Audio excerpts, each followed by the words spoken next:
We're back with Public Affairs and we're talking to a retired FBI agent. Now, we will be discussing about the most recent developments in the Philippines.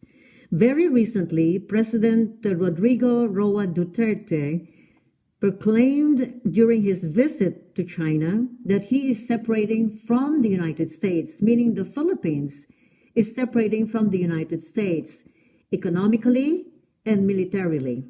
What is your comment on this?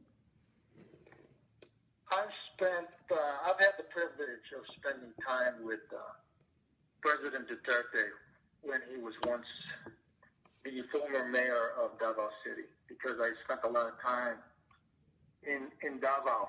And my take on it is that President Duterte is a man of history. He likes to look at history, and he looks at his history in a very detailed manner. He likes to look at history in order to, let's say, I don't want to say predict, but in order to gauge what the future will hold. So I think that he realizes, and he's not forgotten, the Filipino-American War and the struggle that the Filipinos were subjected to.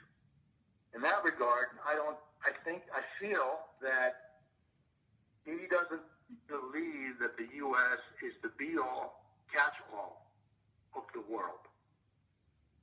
And in that regard, he also feels that a superpower as great as the United States may also be in decline, and that it's losing its grip hold on that seat of being the #1 superpower.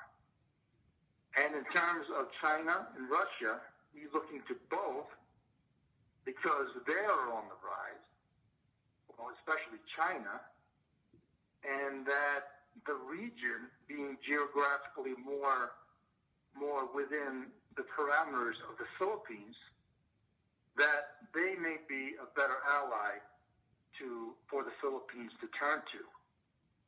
He may not, and let's be honest with this, as far as the embassy is concerned in Manila, the United States will not cut off ties to the Philippines just because President Duterte may want to.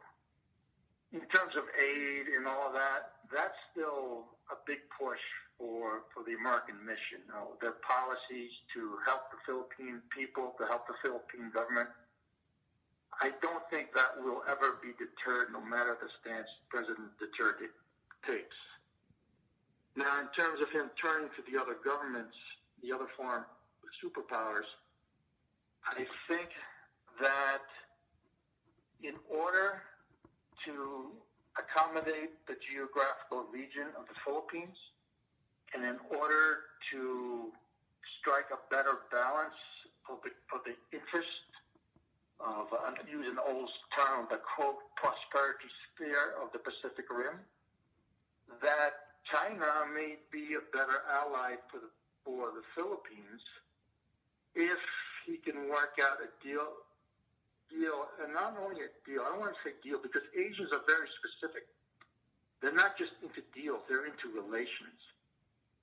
If President Duterte gains the trust of the Chinese government as he proposes to do and as he's trying to do, I think it may have a positive turn for the Philippines. And in terms of the United States, and I think the reason why he's doing that, he knows that he'll never lose the United States. He may say all these different things and turn off the United States, but he's never going to lose the United States. It's like the beaten woman that you can beat in the house and that will always love you anyway. Like a bad marriage, and he might beat this United States down, but that United States will never leave him.